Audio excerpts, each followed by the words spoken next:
Uzina Vajrave u ndërtua, u vu në punë në vitin 1988, edhe u ndërtua në vazhdim të rafinerisë ekzistuese. U ndërtua në një sipërfaqe prej 18 hektarësh. Në skemën e kësaj uzine kishte impiant të distilimit në vakum. Ky impiant përdorte si lëndë të parë mazutin që merresh nga distilimi primar nga uzina ekzistuese. Aty prodhoheshin 3 vajra bazë, prodhohesh vaj i lehtë, vaj i mesëm edhe vaj i rënd. Ngelesh edhe një mbetje në fund kolonës së vakumit, e cila kalonte në një impiant tjetër në deasfaltizimin me propan. Aty prodhohesh vaj i 4 bazë, që ishte brajstoksi dhe që ishte vaj më i rëndësishëm. Të gjithë vajra pasaj, veç e veç kalonin në një impiant tjetër që ishte ekstratimi me furfurol. Aty largoheshin hidrokarburët aromatik edhe përmisohesh indeksi i viskozitetit i vajrave.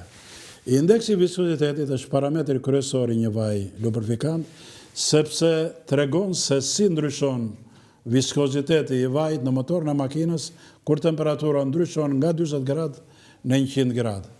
Pasi kalonin veç e veç në këtë impiant, kalonin në impiant në deparafinimit, i cili bëhesh me metil etil keton.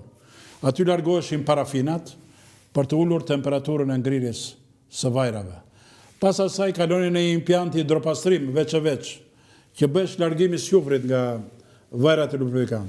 Të gjithë to depozitoheshin në rezervuar, edhe këto pasaj do merreshin nga ky impianti që do merrte Vebivelia, që ishte një impiant i vogël, i ndërtuar me forca tona, i projektuar nga Instituti Teknologjik i Naftës në Patos, që quhesh impianti i përzierjes ose impianti i blendingut.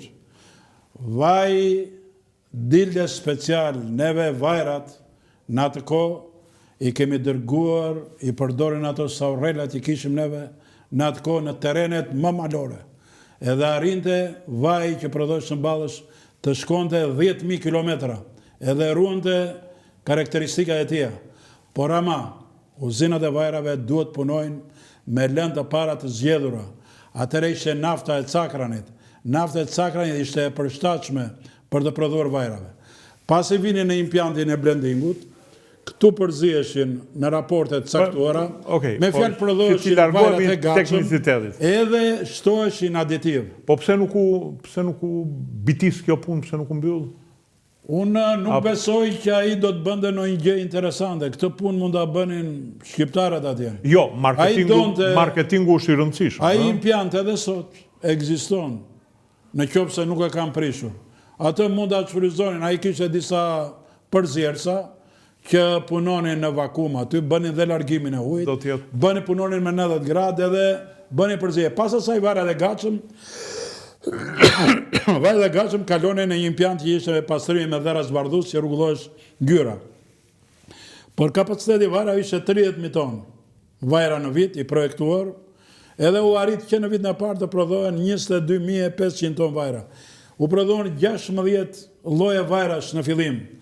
Pasaj, brenda një viti, u arrit që të prodhoheshin 40 lloje vajrash.